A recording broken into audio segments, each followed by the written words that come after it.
Hi, ನಾನು ಶೀಲಾ. ನನ್ನ ಚಾನಲ್ಗೆ ಎಲ್ರಿಗೂ ಸ್ವಾಗತ. ಇವತ್ತು ರಾಗಿ ದೋಸೆನ ಕ್ರಿಸ್ಪಿಯಾಗಿ ಯಾವ ರೀತಿ ಮಾಡೋದು ಅಂತ ನಾನು ನಿಮಗೆ ತೋರಿಸ್ಕೊಡ್ತೀನಿ. ವಿಡಿಯೋ ಪೂರ್ತಿಯಾಗಿ ನೋಡಿ. ಹಾಗೆ ಹೊಸದಾಗಿ ನೋಡ್ತಾ ಇರೋರು ಸಬ್ಸ್ಕ್ರೈಬ್ ಆಗಿ, ಲೈಕ್ ಮಾಡಿ, ಶೇರ್ ಮಾಡಿ, ಅಲ್ಲೇ ಪಕ್ಕದಲ್ಲಿರೋ ಬೆಲ್ ಬಟನ್ ಪ್ರೆಸ್ ಮಾಡಿ. ನೋಡಿ, ಕ್ರಿಸ್ಪಿಯಾಗಿ ಬಂದಿರೋ ರಾಗಿ ದೋಸೆ ಸೌಂಡ್ ಯಾವ ರೀತಿಯಾಗಿ ಕುರುಮ್ ಅಂತ ಇದೆ ಅಂತ ನೀವೇ ನೋಡ್ತಾ ಇದ್ದೀರಲ್ಲ.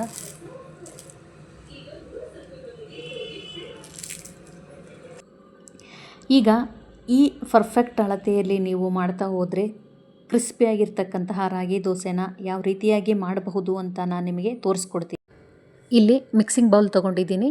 ಅದರಲ್ಲಿ ನಾನೀಗ 1 ಬಟ್ಟಲು ಅಳತೆಯಲ್ಲಿ ರಾಗಿ ಹಿಟ್ಟನ್ನ ಸೇರಿಸ್ತಾ ಇದ್ದೀನಿ. ಹಾಗೆ 1/4 ಬಟ್ಟಲು ಬಾಂಬೆ ರವನ ಸೇರಿಸ್ತಾ ಇದ್ದೀನಿ. ಬಾಂಬೆ ರವೆ ಅಥವಾ ಸೂಜಿ ರವೆ ಅಂತ ನಾವಿಲ್ಲಿ ಕರಿತೀವಿ.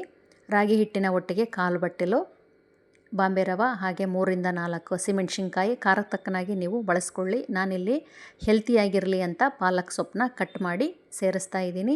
ನೀವು ಬೇಕಿದ್ದರೆ ಮೆಂತ್ಯ ಸೊಪ್ಪು ಕೂಡ ಸೇರಿಸ್ಕೋಬಹುದು. ನಾನಿಲ್ಲಿ ಪಾಲಕ್ ಸೊಪ್ಪನ್ನ ಬಳಸ್ತಾ ಇದ್ದೀನಿ. ಹಾಗೆ ಅದರ ಜೊತೆಗೆ ಕೊತ್ತಂಬರಿ ಸೊಪ್ಪನ್ನು ಕೂಡ ಸೇರಿಸಿದ್ದೀನಿ. ನಂತರ ಇಲ್ಲಿ ಜೀರಿಗೆನ ಹಾಕ್ತಾ ಇದ್ದೀನಿ. ಒಂದು ಅರ್ಧ ಚಮಚದಷ್ಟು ಜೀರಿಗೆನ ಸೇರಿಸಿದ್ದೀನಿ. ಹಾಗೆ ಸ್ವಲ್ಪ ಅಂದವಾಗಿ ಕಾಣಲಿ, ಹಾಗೆ ಸ್ವಲ್ಪ ಸ್ಪೈಸಿಯಾಗಿರಲಿ ಅಂತ ಕೂಡ ಚಿಲ್ಲಿ ಫ್ಲೆಕ್ಸ್ ಹಾಕ್ತಾ ಇದ್ದೀನಿ.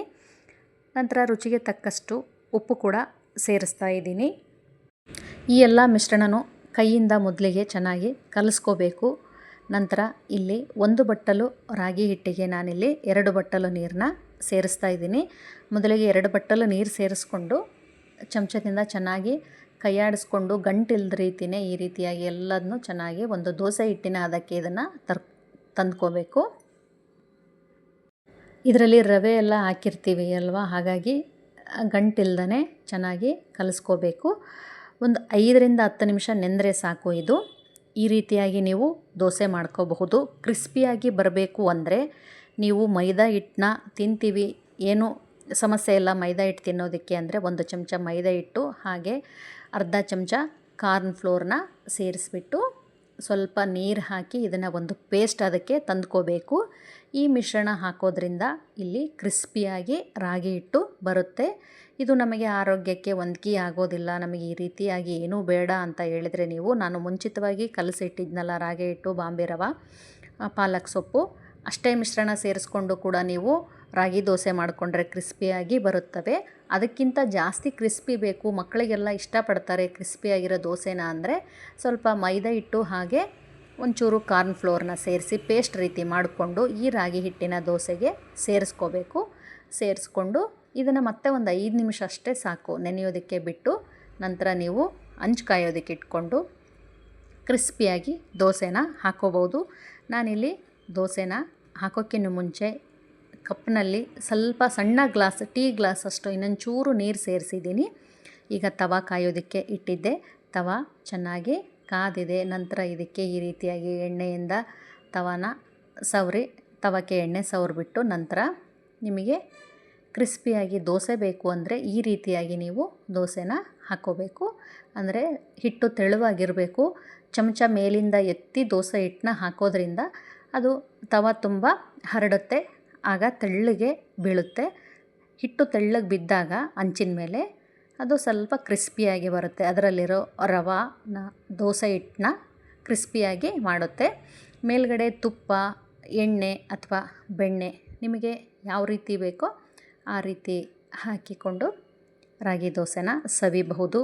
ರಾಗಿ ಅಂತೂ ಎಲ್ರಿಗೂ ಗೊತ್ತಿರೋದೇ ಎಷ್ಟು ಆರೋಗ್ಯಕ್ಕೆ ಒಳ್ಳೆಯದು ರಾಗಿ ಅಂತ. ನಾನು, ನನ್ನ ಮಗ ಹಾಗೆ ನನ್ನ ಸಣ್ಣ ಮಗ ಮೂವರು ಈ ರಾಗಿ ದೋಸೆನ ಮಾಡ್ಕೊಂಡಿದ್ವಿ. ನಮಗೆ 3 ಜನಕ್ಕೆ ಇಷ್ಟು ಪ್ರಮಾಣದ ರಾಗಿ ಹಿಟ್ಟು ಆಗಿತ್ತು. ನೀವು ನಿಮ್ಮ ಮನೇಲಿ ಎಷ್ಟು ಜನ ಇರ್ತಾರೆ ನೋಡಿಕೊಂಡು ರಾಗಿ ಹಿಟ್ಟು ಬಳಸ್ಕೊಂಡು ಮಾಡ್ಕೋಬಹುದು.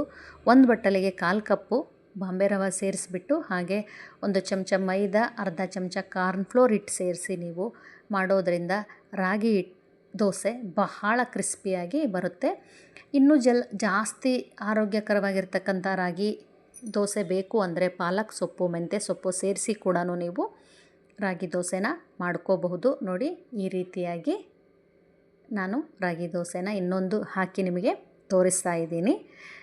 ನಾನು ಇದ್ರ ಕೊನೆಯಲ್ಲಿ ಹಿಟ್ಟು ಸ್ವಲ್ಪ ಉಳಿದಿತ್ತು, ಅದಕ್ಕೆ ಸ್ವಲ್ಪ ನೀರು ಜಾಸ್ತಿ ಹಾಕಿಬಿಟ್ಟು ಕೂಡ ಮಾಡಿದೆ. ಪೂರ್ತಿ ತೆಳ್ಳಗೆ ಬಂದಿತ್ತು ರಾಗಿ ಹಿಟ್ಟು. ಅದನ್ನು ಕೂಡ ಕೊನೆಯದಾಗಿ ಹಾಕಿದೆ. ಅದು ಕೂಡ ಬಹಳ ಚೆನ್ನಾಗಿ ತೆಳ್ಳಗೆ ಹಾಗೆ ಕ್ರಿಸ್ಪಿಯಾಗಿ ಬಂದಿತ್ತು. ಇದಕ್ಕೆ ಸ್ವಲ್ಪ ಪೇಷನ್ಸ್ ಬೇಕಷ್ಟೆ. ನೋಡಿ ಎಷ್ಟು ಚೆನ್ನಾಗಿ ಬರ್ತಿದ್ದಾವೆ ದೋಸೆ ಅಂತ. ಮಕ್ಕಳಿಗೆ ಮಾರ್ನಿಂಗ್ ಸ್ಕೂಲ್ ಇದ್ದಾಗ ಅಥವಾ ಸಂಡೇ ಮನೆಯಲ್ಲಿದ್ದಾಗ ಈ ರೀತಿ ಹೆಲ್ತ್ ಫುಡ್ನ ನೀವು ಮಾಡಿ ಮಕ್ಕಳಿಗೆ ತಿನ್ನಿಸಿ, ಹಾಗೆ ಮಕ್ಕಳ ಆರೋಗ್ಯ ಚೆನ್ನಾಗಿ ನೋಡ್ಕೊಳ್ಳಿ ಅಂತ ಹೇಳ್ತೀನಿ.